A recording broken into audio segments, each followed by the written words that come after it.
Welcome to the Bottom Line Podcast with Nicholas Kusmich, where we discuss what matters most, the bottom line, featuring the top minds in their industry.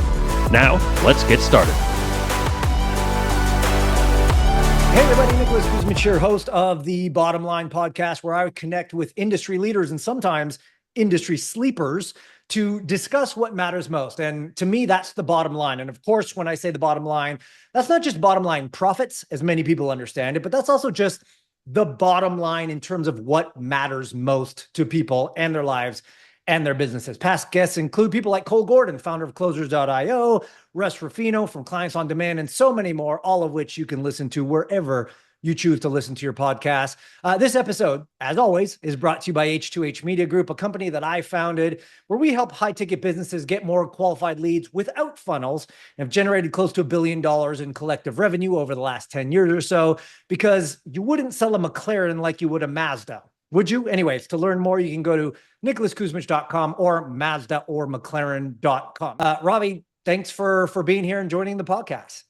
My absolute pleasure. Thanks for having me on, Nicholas. I'm super excited. Yeah. So I am not a fan of like reading short bios of people because I feel like they're a little bit canned. So I let you do the hard work, and I want to turn it around to you and just say, hey, in your own words. And again, you can go as long or as short as you like, because I'm sure it's going to spawn some questions anyways. But if you had to answer in an elevator pitch kind of way, who are you? What do you do? And tell us a little bit about your company, and then we'll kind of dive deep into some of that stuff. Yeah, sure. Yeah, you did put the work on me, but I can respect Yeah. that. It's good delegation. It's good delegation. So yeah, my name's Ravi Abuvala. My company's called Scaling with Systems. Over the past 4.5 years, we've done right around $30 million in revenue. Pretty explosive growth. I've been doing the online marketing world for about 5.5 years now. I was very bullish on ads in the very beginning. I've spent over $5 million of my own money in ad spends. But in the past 12 months, I've just continuously seen ad costs rising, show up rates decreasing, close rates decreasing. And so I kind of was like, well, what's the solution to all of this? It's not ads anymore, because we were just not profitable with ads. And that was when I started getting way deeper into content. I had a YouTube channel. I have a YouTube channel for over 4 years now. And it was just like, oh yeah, just YouTube, whenever I get a chance, let me put the video up there. And as I started seeing ads kind of stop working, I said, well, what's the other option? And funny enough, when we did the numbers, YouTube was consistently at least 40 to 50% of our revenue every month. And it was just this thing I was kind of doing on the side. So I said, well, you know what? Let me take a quarter and let me just go all in on it. Let me cut the ads off. Let me be very bullish on Instagram and YouTube, which were the two channels I saw were working best for us. And happy to say last month was our highest profit month in the last 48 months inside of our company, when we just went all in on it, because also I didn't have the cost of ads. Right. And the other nice thing is our close rate almost doubled to 55%. And so that's what we were, well, this is the solution. And so I went from the past 3.5 years to teaching people, hey, this is how you scale with ads and appointment setting teams and funnels and all this stuff, to kind of flipping on ahead a little bit and saying, look, I'm the first one to admit that I don't think this is as effective as it was before. And I think the best way to do it is in content. And that's exactly what we do. We help typically high ticket businesses build content machines inside their business, but we treat them as business owners, not content creators. So they don't have to do any funny dances inside of TikTok or something like that. Yeah, big difference. I'm super stoked for this call for two reasons. I've been a paid media guy through and through from the very beginning, like from day one, 2008, one of the first 100 advertisers on Facebook, never let go since, just went all out. So super bullish on ads, super bearish on organic, only because no one's ever actually showed me a system that works, right? So kind of really excited to see where we go with this, because it also is representative for the state of affairs on what's happening in the quote unquote high ticket world. Because you alluded to it, trust is at an all-time low. Closing rates are at an all-time low. Costs are at an all-time high. We've still managed to make it work, obviously, but super excited to see where our conversation goes with that. Now, I always start these podcasts with a random question from a conversation deck that my friend Jason Gaynard of Mastermind Talks created. He said, great relationships and great conversations start with great questions. So are you okay if I just literally pull a random card out of here and see where it goes? All right. So today's question is, what is a characteristic you like about yourself that you rarely acknowledge, and why?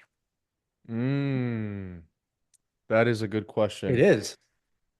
I rarely acknowledge to myself, to other people, or is it just up to my interpretation?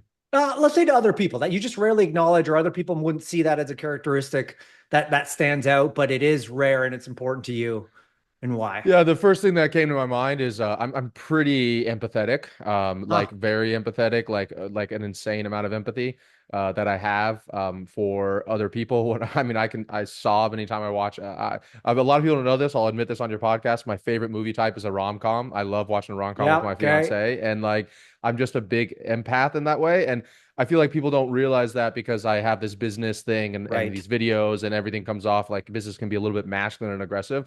Yes. But I have a beautiful fiance. I just got engaged. We got a Wow. little Congrats. puppy. I'm really close with I was raised by my mom, and so there's Right. just like a side to me that a lot of people I feel like don't see until I get very, very close with them, and then I guess I show a little bit of it. I love that. And I think I want to bring this up a little bit later in our conversation with regards to team, because there is a belief out there. And I know some of my close friends run very, very large teams. And I mean, their mentality is you got to be cutthroat and you can't have empathy. And you need to, like, as a CEO, you just need to make decisions that are going to hurt some people sometimes. So I'd love to get into that in just a second. Yeah.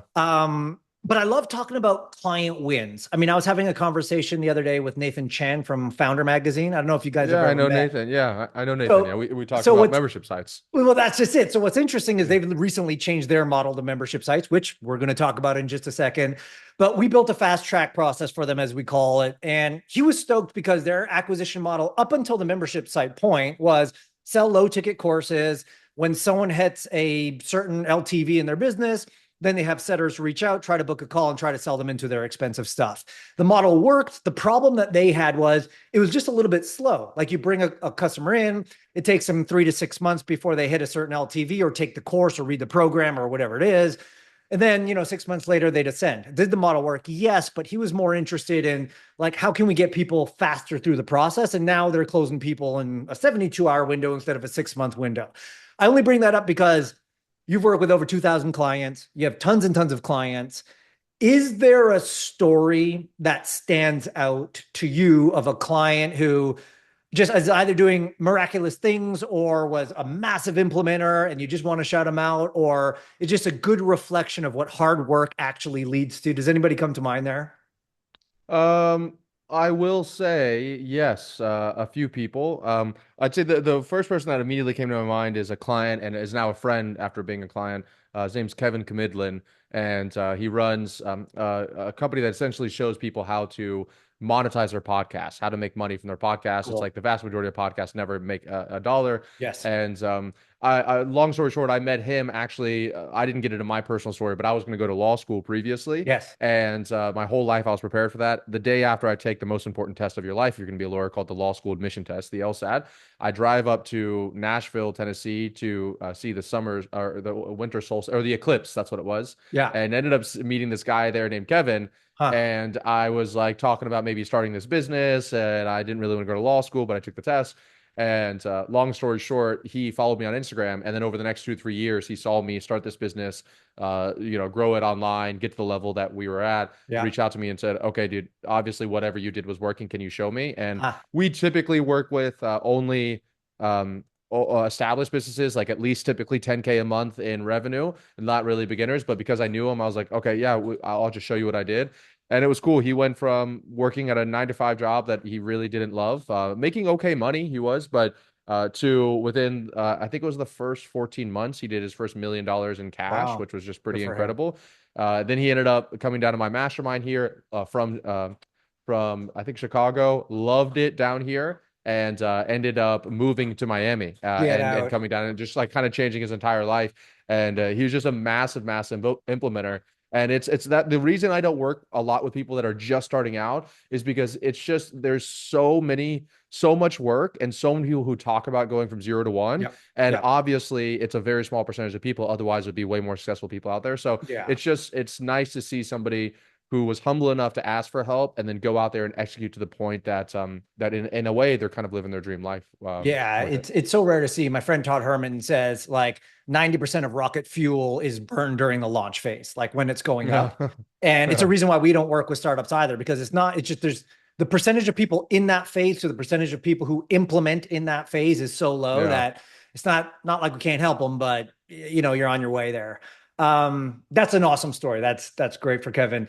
You alluded a little bit to your original journey. You're supposed to be a lawyer. You're never supposed to be doing this. You're supposed to be a lawyer. If our research is correct, you had a bit of a health scare with your dad. There's something about an Italian restaurant in there and a Ty Lopez course.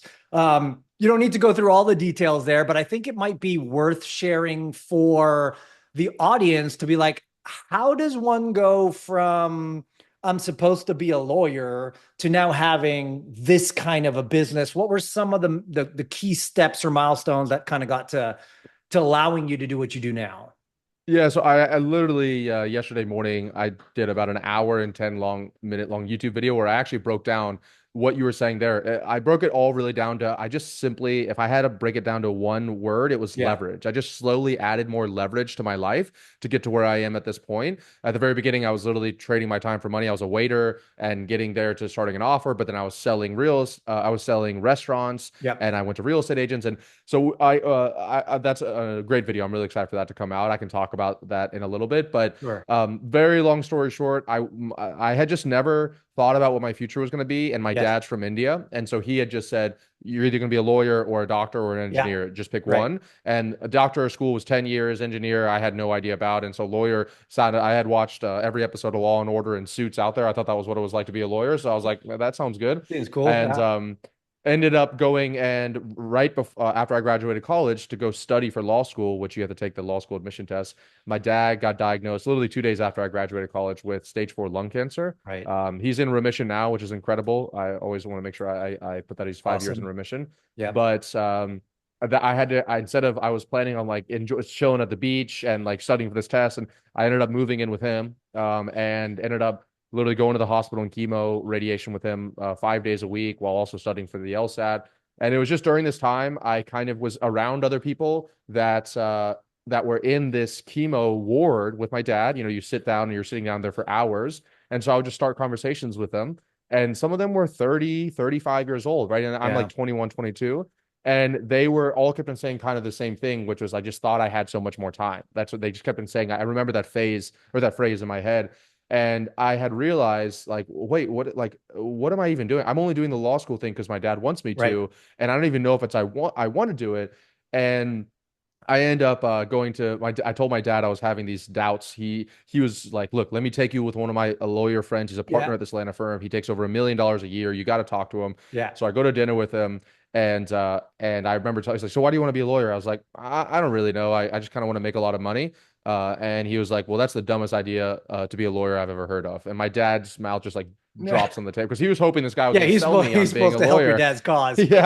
And he's like, I don't think you should be a lawyer. And it was just at that moment I was like, and that was the first, here's a great lesson for everyone here. That was the first time I had ever spoken to a lawyer in my entire life about being a lawyer. Yet here I was almost 14 years into a plan of becoming a lawyer. Right.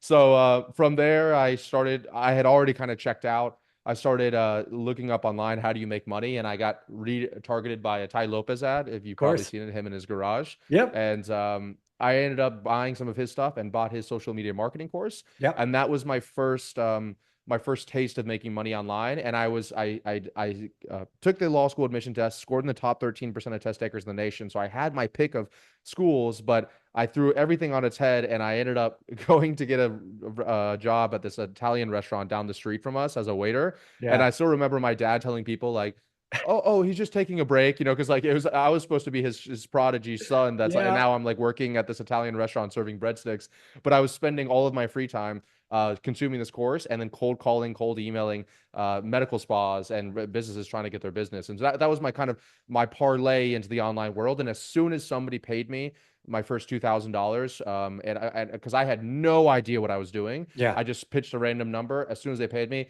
I was addicted. I was hooked. I was like, oh, this is all I need. And that was how much I was making in a month at my Italian restaurant. And so from there, I just went all in on essentially that concept. I love that. So I'm trying to think about the best way to ask this question from the perspective of it's not like one day you woke up and said, I'm going to build this internet business and it's going to look like this and it's going to be called Scaling with Systems and it's going to be all about content and so on and so forth. Like, I find some of the greatest stories are people who just kind of like fell into it. That's not probably the right terminology. Obviously, you were working, you were adapting, you were learning. So I want to mix that in with the idea of like, what role, if any, and I don't want this to be leading, does your personal development slash mindset slash whatever practice play a role in your business? And I ask that because I've talked to a lot of people who just like, you know what? I woke up one day, I had a vision, I wrote it down, it's on the wall, I saw exactly what I was going to do. And then 10 years later, here I am. It's exactly how it is. That hasn't been my story, hasn't been a lot of people's story. I am very much into self-development and all that stuff, but there was a disconnect, right? What, if any, how does one go from lawyer to waiter at Italian restaurant to taking a Tai Lopez course to doing what you're doing now from the perspective of like, how do you approach it from a self-development, personal development slash mindset slash key mindsets to have to do that? Yeah, I think it's Steve Jobs says it's only looking backwards that you can connect the dots. Yeah. So I think what really all solidified it, and it's hilarious because I'm just going to talk about the video that I made yesterday, but what really all solidified it for me was Naval Ravikant, one of the greatest investors of our time. He came out with a great book called The Almanac. Yeah. And that only was a few years ago. And I read it, and his basic methodology there was like, he just talks about leverage. He says, look, the only reason why you're not making more money than you are right now is because of leverage. It's just like, it's not like, and everyone's heard this, Elon Musk, Oprah Winfrey, it's not like they're working, they have 80 hours in a day. They are just leveraged up in a way that they can make obviously billions of dollars. And so I looking back, that was what I think was just, I unlocked at every level. So I went from an Italian restaurant and I was like, okay, if I wanted to be a lawyer, I'd be working, I could make 150 grand a year, but I'd be working 80 hours a week. So I'd be essentially trading my time for money. So that didn't seem very leverageable. I didn't see like I could get by my time. So then it was, okay, let me start a business. And then it was, okay, well, I could be in person or I could do it online. Well, that seems the better chance. That's leverage. And then it was, okay, I started serving restaurants, but the problem with restaurants was I could get them one customer and it would be worth $300, or I could work with real estate agents. I can get them one customer, and in my hometown, they're worth $30,000 because they sell $1 million homes there. So it's okay, not restaurants. Let's do real estate agents.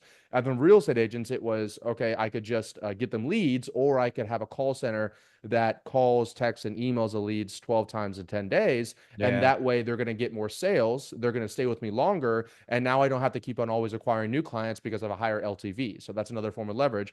And then I just kept on adding this leverage. Great and the big shift that ended up happening was when I went from the advertising agency to scaling with systems was, I wanted to sell the whole story, but long story short, I realized that, okay, real estate agents, they're really great. And I worked with them for a while, but their average sales cycle is like 5 to 6 months. And the nice thing about coaches or consultants or agencies or online service providers is that I could help them with something today and legitimately tomorrow they could sign a 5 or 10K client at 80% margins. So then I could go from charging $2,500 to charging $5,000 or 10 grand. And people would say yes right on the call. And then eventually to the point that I'm at now, where I do have, it's definitely not my main focus, but I do have a small portfolio of companies, which is similar to what Alex Hormozi has done, where that's even the more ultimate form of leverage, right? Where it's like, you can have another business underneath you that you own a percentage of that you're getting paid from as well. So I think looking back, I really can boil it down to, I'm just always asking myself, where can I add leverage? And anytime I feel stuck, anytime I feel like I can't get to the next level, even in my personal life, I recently hired a house manager. Like I'm like, oh, I don't have enough leverage. And then I just figure out what are ways to apply leverage. And from there, I buy back my time and hit the next level. Yeah. Great. So you refer to buy back your time. Obviously, we're talking about a good friend of mine, Dan. I was introduced, he's one of my best friends. We live down the street from each other. And I had known, I didn't know that. Yeah. I had known about house managers for 12 years because Dan's been such a good friend. We all moved to Kelowna, I don't know, 3.5, 4 years ago. And when I finally saw it in action, something clicked. I'm like, okay, I've been doing the house manager thing wrong. I've been doing even the EA thing wrong. I thought I had an EA, but I was still doing all their work. So it was a nice leverage shift. Speaking of leverage though, then, so what does Ravi do now? Right. And here's the context of this. I'm guessing when you started, most of our viewers here are 7-figure business owners looking to grow beyond that. And when they start, they're owner operators, right? They have the skill, they perform the task, and they trade not on time, but on value. That can only get you so far. And then at some point, it's a hard mindset to crack. You have to go from being the person who does the thing to leading people who does the thing. So now that you have this business that you do now, again, that's a perspective.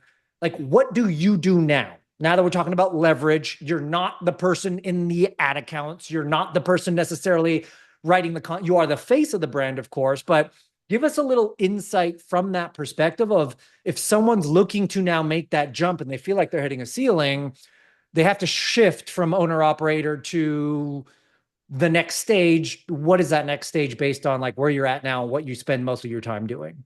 Yeah, that's an awesome question, because it's probably the thing that I give the most thought to, going back to how do I add leverage. Wow. I actually every week, every Sunday, I have 2 hours where I just review my previous week's Asana task, because I'm really like very bullish in Asana. I use it for everything and I can see what I was doing. And I Yeah. review my last week's calendar and I just identify, are there recurring things going on I shouldn't be doing? Am I doing, just like you said a moment ago, your EA? Am I doing somebody else's job? Yeah. And that's Right. the only reason why things are going well. Like, and then I can challenge that person or even enable that person and say, hey, did you even know that this was your responsibility? So I spend an unbelievable amount of time identifying like, okay, what should I be working on as the best use of it? I've boiled it down for me personally. I guess let me first caveat it with, I think you should be doing whatever you get the most joy out of and whatever Sure. brings you the most happiness, because ultimately that's probably the thing that'll make you the most money, right? So you can make millions of dollars a year being an artist, making paintings. Like, so I'm not saying that you have to do what I'm doing, but the nice thing is that I think the thing that I enjoy doing the most is also the thing that makes us the most money, allowed us to scale to where we are. Yeah. So for me, the first one is content. So that's very obvious, but that's because content to me, it's Naval Ravikant, going back to what he talks about, and I know you know this, but he talks about 4 types of leverage. Right. There's labor, there's capital, and then there's code and media. With labor and capital being what's known as permission leverage, and they're the lowest forms. You have to ask somebody to give you money, ask somebody to work for you, and it's like you're not getting a high return on your investment. Right. Software and code, you could build a software company tomorrow without any help. Obviously it's an exaggeration. And then you could also create content today and I don't have to talk to anybody. And then I can have 10 million people look at it with no additional cost, right? So when I look at media as the absolute highest form of leverage, then I just want to say, well, then let me spend all my time doing that. Awesome. And so I can be making YouTube videos or Instagram reels. And I know it sounds so funny that legitimately one video could make us multiple 6 figures in profit just from that one YouTube video. And YouTube specifically, if you look at my, the analytics, you say your top content in the last 28 days, 5 of the 10 videos are all videos I made in 2022 and 2023. So Wow. they're still pumping Speaking power, because yeah. of search results and so that's hugely leveraged. I made that video literally 3-4 years ago and they're still. So when I see that kind of stuff, it's like, okay, cool. This is the absolute highest form. And then when you can kind of double click into it, as my director of operations says, double click. If you double click into that concept of content and media, well, the highest form of leverage isn't actually, you had just said a second ago, scripting the videos and editing the videos. It's what am I just required for? And technically it's really just the talking, the actual expertise element of it. So now I have somebody helping me with the topic and the packaging. And then they just say, hey, here's the hook or here's the title, riff it from here. I talk about it. I upload it to Google Drive and then my team takes care of it from there. So now I'm talking 1 hour a week on this and I can do it. And once again, one video could make me 6 figures in profit. So I would say that's a huge part about what I do. And I love it a lot. I just see it when I look at the other great book is called The One Thing. And whenever I look at what is the one thing that could get me to anything I wanted in the future, for me, I believe it's a personal brand. I believe it's an audience. I believe it's attention. If I had 100 times more people that looked at me and listened to me every single day, do I think I'd probably make some more money? Absolutely. That's a good point. And so that's what I think that's what I want to build right now. So I'm very bullish on media. And then the other thing that the other 2 things I work on is product. So that's another really high leverage thing because of the amount of clients we enroll. If I adjust it so they can get one of the things we measure is time to value, or essentially time to return on investment with us. So if I can keep on shortening that, we get more referrals, more ascensions, more renewals. And so I spend about 4 hours a week I have on my calendar for product. And then the rest of the time is one-on-ones. And I'm actually Dan, I got this from Dan, but he says you build the team builds the company. So I'm getting better at having set times, because meetings I would rather jump off a cliff than do meetings, but Yeah. I do see the value of enabling my team. And so now I have set time every week to have one-on-ones with the team and to coach them like I would my clients. So, and that's a form of leverage because, for example, my client success director, I can coach him and then he can go out to our whole team of client success managers that then go out to our whole clients. And it's like this 1 hour could quantify astronomically. Yeah. So being in a leadership role, which actually takes me to my next question. How was that? Because I believe I heard you say in a previous interview somewhere, and this is part of the leverage question. So obviously you're leveraging people, you're leveraging systems and content, you're leveraging leadership. If I'm not mistaken, at some point in the last, let's call it 18 months or further than that, you made some pretty significant hires, right? We're like multiple 6-figure salary hires. If I'm not mistaken, it could have been like one of the marketing leads for Mind Valley and so on and so forth. Irregardless of who they are, the question is, what is your opinion / concepts or ideas or takeaways on the idea of team? Because again, it goes back to the owner operator who's like, I can make a few $1 million by myself with a few contractors, so on and so forth. Yay. It hits a ceiling. And now they're forced to be in a position to say, gosh, I've got to hire people that are smarter than me, who I might even have to pay more than me at the beginning, who I have to really figure out, can the revenue of the business be justified to pay this salary under the condition that they perform and make more? Like, what was your thoughts going into that? And then also now having a leadership team and taking a leadership role and having a handful of direct reports. How would you advise someone going into that kind of a concept or space? Yeah, I think that you brought up a good point. I think you do need to identify what you want first and foremost. Sure. And so maybe you want a business that just makes like 1 to 3 million a year and you're casual and you work whenever you want to. That's fantastic. I don't think there's anything that's right or wrong. That's a good point. One thing I would challenge maybe you with is I will say that building a business with other really talented people is 100 times more fun than building a business by yourself with a contractor who really doesn't care that much. Not because they're not a nice person, but just because they're a contractor, you know? And so even I just right before this, legitimately the meeting I had before this was our weekly leadership meeting. And like, it's just, it's just so nice to be like, I've seen some of these people grow and learn and like they've challenged me and I've grown as well. And so you're not going to really, the only other place you'd get that is maybe a really quality friend group or from your significant other. But if you think about it, work's the thing that probably takes up most of your time. Most of your time. Yeah. I used to be the one person business guy and like, and I'm very, very, very strict on revenue per employee and budgeting with hiring, which brings me to, you would ask me like, what would I say to somebody? The first thing you have to understand is you are gonna, if I can curse here, you're gonna fuck up on your hiring because I always say that recruiting, hiring, interviewing, and onboarding employees is the most important skill of every CEO, but it is the one that we get the least practice on. Like it's you're talking about you're gonna hire. For me, I was hiring like people that were 300, 400 grand a year in salary. And my previous highest paid employee was 60 grand a year. It was like immediate switch and I had no practice for it. Yeah. And so I am first to admit that I didn't know what I was doing. And you can't really take a course or coaching program. You just, quite frankly, you just got to do it. So I just did 40 interviews and I didn't know what to pay for the positions. So I would say at the end of every interview, I'd be like, hey, I always ask this every interview, which this is the first time I did interviews for this, but I was like, how much would you like, what would you like your on-track earnings to be? Right. Yeah. And so then they would tell me, I write it down. And then after you do 40 interviews, you can start to know what that number is. You figure out what is realistic and what you can actually deliver. So like, I think, knowing that you're going to suck and then just be willing to do enough of those to be able to spot somebody good or bad. And then you're probably going to make a bad hire and not letting that one bad hire be the reason why you never hire somebody for that position again. Right. Those are all huge lessons I've learned with hiring, but knowing your budgeting down to, I just had a great day with a client yesterday where we were looking at his P&L and it's like, for us, we know what percentage of total cash we want to be labor, and then what percentage inside of that labor should be client success and sales and operations and marketing and media. And so then it's not a question of like, I really think I should hire somebody or maybe I shouldn't. It's quite frankly a statement of what percentage, how much money do we have to spend? Okay, I have $8,000 a month that I could spend in this position. Now you're like, okay, should I hire 2 people, just one really great person? So I think most people come at it, first of all, way too willy-nilly. They come from a place of, almost urgency. And so they're like, oh my God, I have to hire I somebody gotta find that tomorrow. person. So they Yeah. just get on 2 interviews, they hire the first person, and then they're kind of off to the races.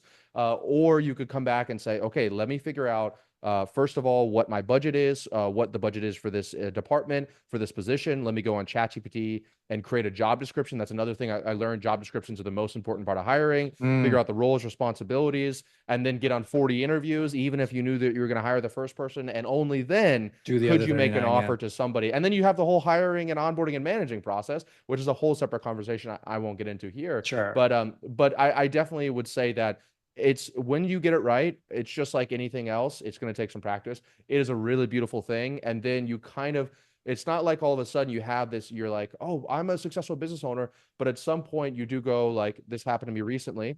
I said a moment ago, October was our best month the last 48 months Right. profit wise.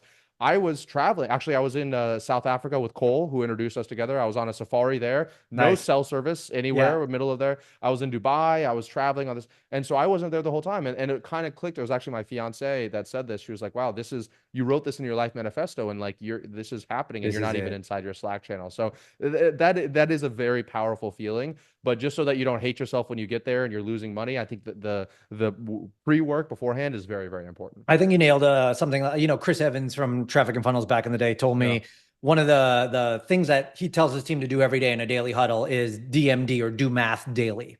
Part of that's on the acquisition side, of course, to see is the math working. But now I'm seeing it also from the budgeting side. Like if you're not doing the math and you don't know what you can afford to spend on a hire and you don't know how to build it into the business. So that was, some really good insights. So I want to talk about something interesting that we talked about offline real quick before we got started. And that is, I noticed earlier this year in your business, and you've had tons of conversations of other people who are talking about this, there was a shift towards, let's call it MRR. And in your case, generating MRR through memberships. And, I had these mixed feelings about thinking about this because on the one hand, we had a membership site years ago and I wanted to poke my eyes out. It was just like, this is the most difficult thing in the world, not just because of churn, but there was just a lot going on with it. And, we were battling the number one objection to membership sites. Like, I don't want to be tied into something. I don't want to pay for a membership. Yet, you look out and every business model is doing that, right? Microsoft, you can't use any of their suite of products without a membership. You can't get a Peloton bike without a membership. Can't get a Whoop band without a membership. And so there's movement going in that direction. And then you have Sam that releases school and you're like, really, is this thing going to take off? Like, do people really want some more memberships? And then you're like, oh my God, well, it kind of is. People are actually doing this sort of thing. And so I heard you allude to it almost as like, I'm being exaggerating here, being a marketer, but like the death of high ticket, right? Like high ticket is not the only way to go. You need to merge the two. You need to have a hybrid. Can you talk to me real briefly about why the consideration to go over membership? And was it data or was it just like, I'm tired of delivering on the coaching side. I need something that just is free and clear, pay me for doing zero work.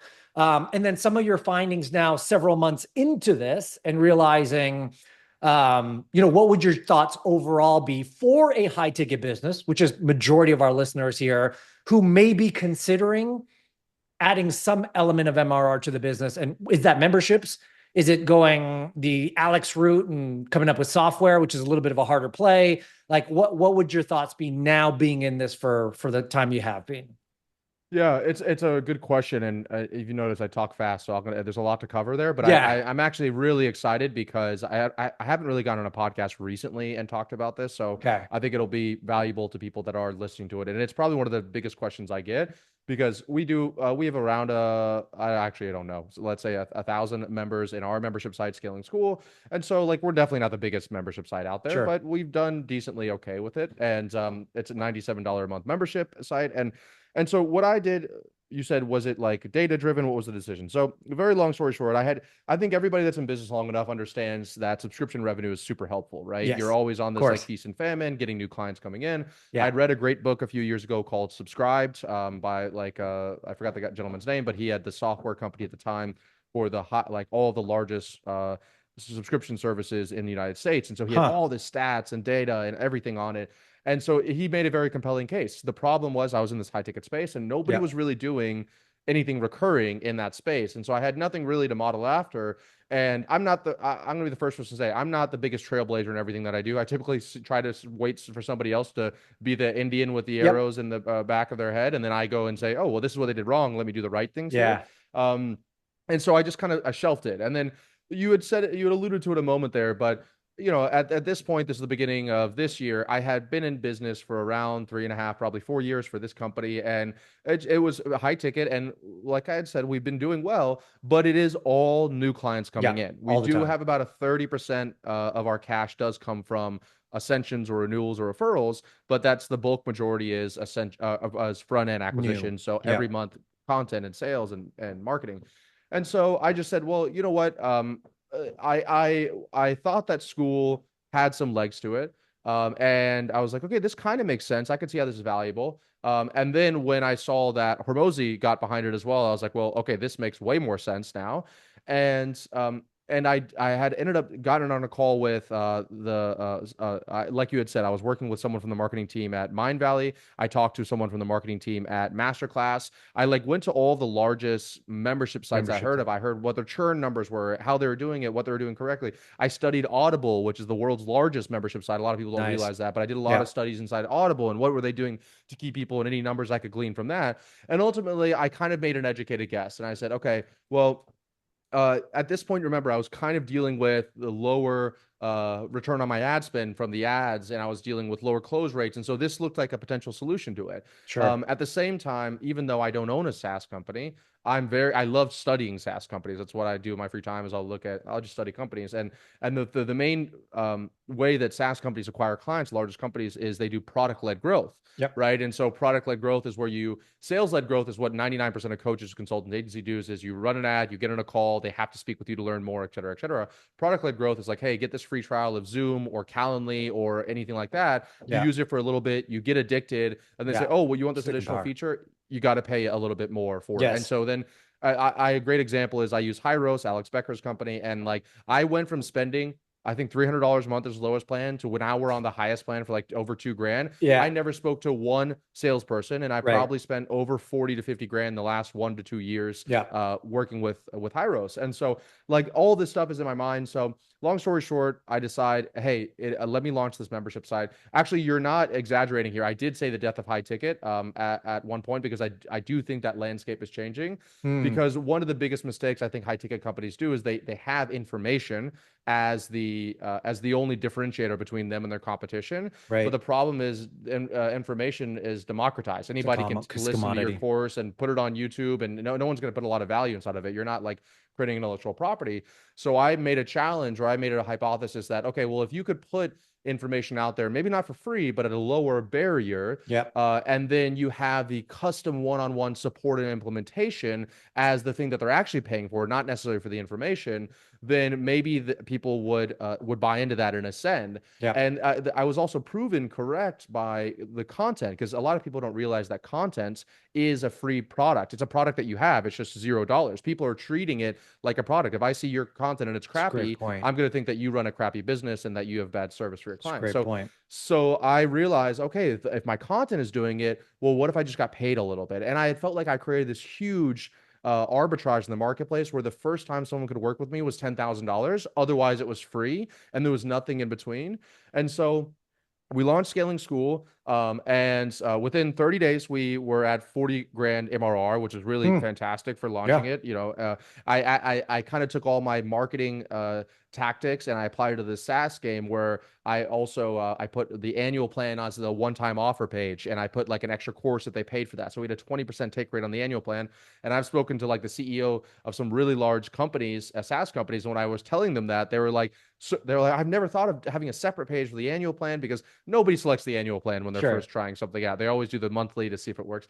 So I put this all in there, and it ended up working very, very well. Now, lessons that I've learned from it and what I think that we did well inside of it. Number one, the thing that I still credit to this day being the reason I did not cannibalize my high ticket offer was two elements. First is I went into it with I created a product suite. So I had a Google Sheet and I said, this is the difference between our free content, our 97 a month membership site, our high ticket, and our backend mastermind. And before we even started, I was saying, oh, why don't we do coaching calls for the membership site? Can't do that because now you're cannibalizing the high ticket thing. Yep. So now, so before we even launched it, I was like, this is how we make sure that these are separate in case, because if I don't know, then definitely They're the not sales gonna team and know. marketing team doesn't know, and definitely the members don't know, or the customers. So the product suite was one, and the second thing was, I stole this from Amazon. Jeff Bezos, you can come after me if you want to, but they have a credit system there. And so they don't overwhelm you with all of the credits. If as soon as you join Audible, if you could literally read every book that you wanted to in the same moment, then you'd probably either A, read all the books at the same time and down all of them and then cancel your subscription, or B, be so overwhelmed that you'd also cancel your subscription. So what I realized was there had to be some kind of time-based unlock that would encourage people to renew month after month after month. And so I built a credit system just like Audible does. And people told me it would never work. And we're 10 months in, and I see in my Slack channel, the 10th payment, because we have like a payment success channel. And so I think that was a real huge unlock because we have over 54 classes inside that they're separated by topic. And so people are unlocking those classes and they're waiting for the next month just to get that class. And so it's building that MRR. Now, all of that being said, what are the lessons that I learned? The lessons that I learned was I thought that this was going to replace my high ticket revenue. I was going to go all in on membership sites. I was very, very bullish on it. And I still somewhat am. Here are the few things that I learned. First of all, because I also helped my fiance launch a membership site. So I could see it from like the beginner's version as well that didn't have an audience. First of all, it's the same reason we got in high ticket is the same reason it's still great is that it is high ticket. There's a huge difference with making $97 and making $40,000, right? Or $30,000. So to catch up to, let's say your dream is 10K a month or 100K a month or $1 million a month, that's a lot of membership, a lot of transactions that you gotta, a lot of traffic you gotta have to come in for that. So the first thing is that I kind of underestimated how much volume we were gonna get through there. The second thing is that it did work in the sense of in Q2, 38% of our high ticket sales came from scaling school. So that actually ended up being a huge, huge move for us. From an ascension point. The primary to the ascension. Yeah, exactly. From membership into the, so right now our primary acquisition for high ticket, because I'm a big fan of just doing more of what's working, is we push people into scaling school, and there's an onboarding call inside scaling school, and then they ascend into the high ticket almost immediately from there. So that did work out well, and that's why I'm still bullish on membership sites and I like it. But without the high ticket, you'd be making almost no money. It would be very difficult to make money. And then the other thing that I learned is that churn is in the membership site, because there's Russell Brunson was the one that said it. You need to make it difficult to disconnect. And membership sites aren't really difficult to disconnect. The information's there. They cancel, they can just come back. The information, exactly. Unlike right now, we're migrating out of Kajabi because we moved everything over to school. And what a pain. My God. I'm like 3 months into this and I'm just trying to save $300 a month. If I knew it was going to be this hard, I just never would have even started this journey. But it's like, then we removed this course that I'm thinking nobody's even in. We get emails the next day like, where's this course? I'm like, dude, this was 4 years ago I sold this course. How are you still going through? This is one of my original courses. So like that's a real difficult to disconnect software out there. And so membership sites don't have that. And it's really hard to build that in there. And you're a little bit on a hamster wheel for like creating new classes. So I'm a very bullish on it. If you do it correctly in a product suite with the main goal of being ascensions into a high ticket, if it's purely just for trying to get membership site sales, I think you're going to struggle, or at least I did. Yeah, I love what you mentioned there. And I wanted to ask you about this in the time that we have left, because you're known for content. And the reason we didn't talk too much about that is because anywhere you look up your name, you have millions of videos. You can go on YouTube. And I mean, I've watched a ton of them. So there's obviously something to the content that I'd love for you to share there. But one of the things you mentioned is, the Google rule, the 7-11-4 rule. You mentioned YouTube as being a place where people can binge, build trust, and as a result of building trust, end up buying. But this is my opinion. I haven't done this. I'd love your thought on it. It's one thing to get someone on YouTube and binge and then say, I want to, engage with you. It's another thing for someone to pay to watch content and then in a paid atmosphere, then say, oh my God, I love this so much. I want to ascend. I feel like the conversions are even higher in that world. Because we have limited time left, let me just maybe ask it this way. What is one of the most misunderstood things about content marketing? Again, and I'm going to encourage everybody to go on YouTube and watch all your videos on how you structure content, what is the play, why you should consider it, the trust deficit that's happening in our world. But clearly there's people who misunderstand things about content marketing. What are those main things that they need to get understanding around? Yeah, great question. And in your defense, I do like to go deep on questions, so it's not your fault we didn't get to all of it. It's No, probably no, my fault. totally. But most misunderstood concepts around content marketing. Very quickly, easy ones. First of all, most people create videos of what I call forwards to backwards, meaning they think what's going to get the Yeah, most views. Let me create that content and then let me hope I get sales from it. What sure. has worked very well for us is what gets us the most sales. Let me create that content around that and try to get to have as much views as possible. So it seems subtle, huge distinction between those two. We do it Yeah, it's a great backwards to one. forwards.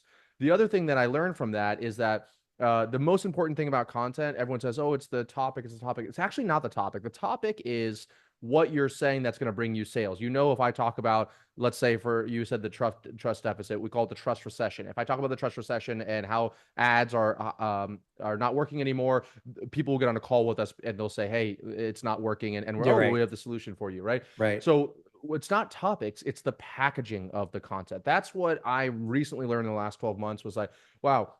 And I just filmed a video right now for my clients, but I did 20 videos and I showed the old version of me shooting the video where I didn't focus on the packaging, and the new version of the video where I focused on the packaging. The topic was the exact same. Yep. 90% of the video was the exact same, but the packaging was different. And you're talking about 2,000 views to 40,000 views between these Jeez. two different things, right? Got it. So I understood packaging more, how much that important. And just for people to understand, packaging is pretty much how you wrap up the content to make it digestible to other people. So that was a huge unlock for me. I don't think enough people talk about is That's how do you awesome. package the content to make it more viral.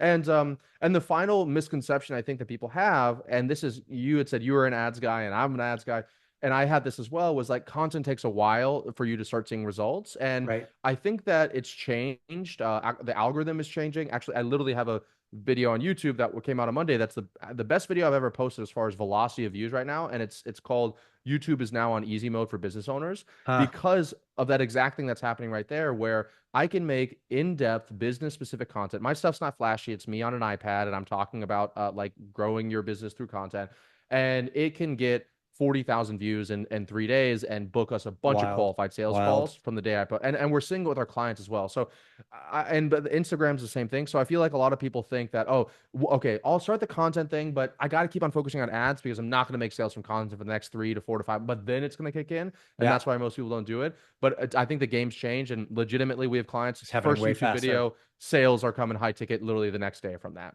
I love that. One rapid fire question and then one to close. Totally unrelated. Best purchase you made in the last 6 months?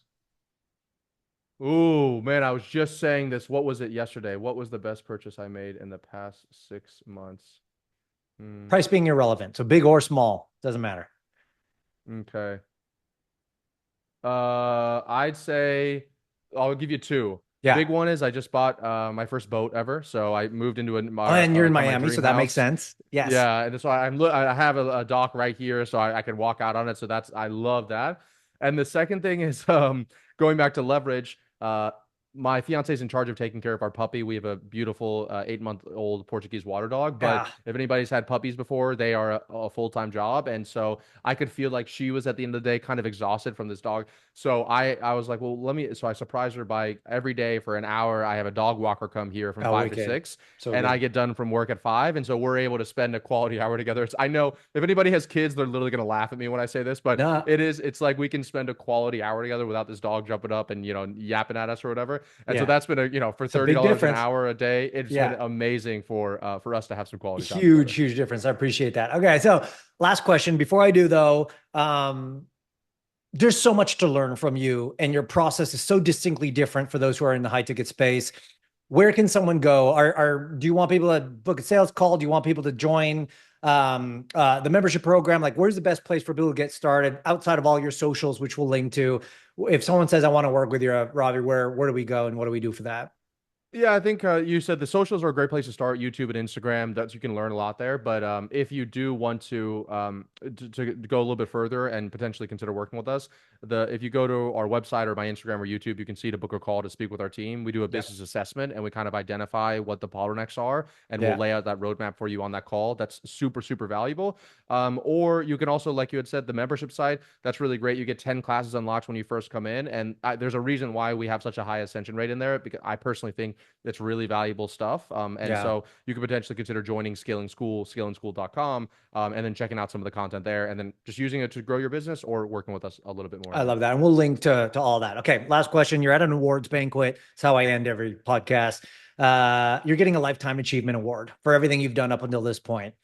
Question is, when that mic comes up and the music starts playing, who are the handful of people that you thank and why? Obviously family and all that we'll give that, but are there certain people you just say, I want to thank them, and why? It could be colleagues, partners, friends, mentors. Who would those people be? It's rare. I've done a lot of podcasts. I've never got this question. This is a good one. Let me think.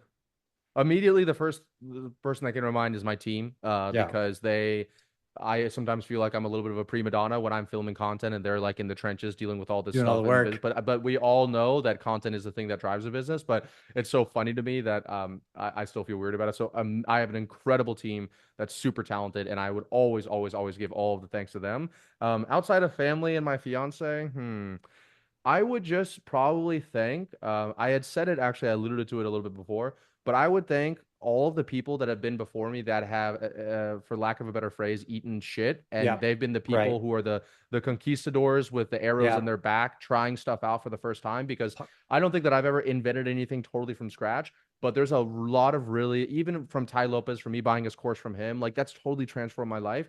And so now you have to implement it like you and I talked about. That's the big difference.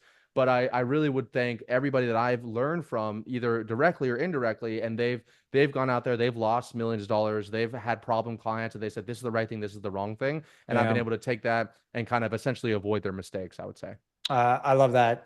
Ravi, thank you for your time. Everyone, we'd be talking to Ravi Abuvala, founder of Scaling with Systems, Scaling School, all that. Remember, you only have so many hours in a day, so stop wasting them and focus on what matters. And that's the bottom line. Thanks, everybody.